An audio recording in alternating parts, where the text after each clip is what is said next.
अध्यक्ष महोदय, सन्मान्य सदस्यांनी मुंबई महानगरपालिकेच्या पाणी पुरवठ्याच्या संदर्भामधला प्रश्न या ठिकाणी विचारलेला आहे आणि निःशारीकरणाचे प्रकल्प कधी सुरू होतील असं सन्मान्य सदस्यांचा या ठिकाणी प्रश्न आहे।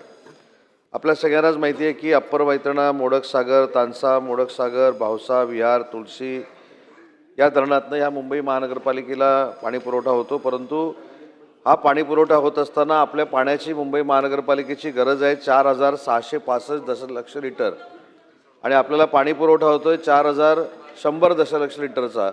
जवळजवळ 565 MLDची तफावत या पाण्यामध्ये आहे आणि मग ही जर तफावत दूर करायची असेल तर काहीतरी पर्याय आपल्याला शोधला पाहिजे।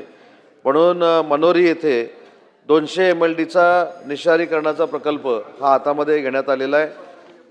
6/8/2004ला ह्या निविदा मागवण्यात आलेल्या होत्या।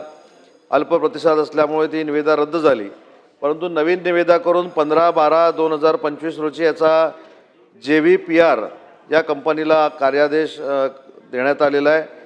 या कंपनीचा इस्रायलला देखील अशा पद्धतीचा प्रोजेक्ट केलेला आहे, हा अनुभव आहे। जामनरला देखील अशा पद्धतीचा प्रकल्प सुरू केलेला आहे।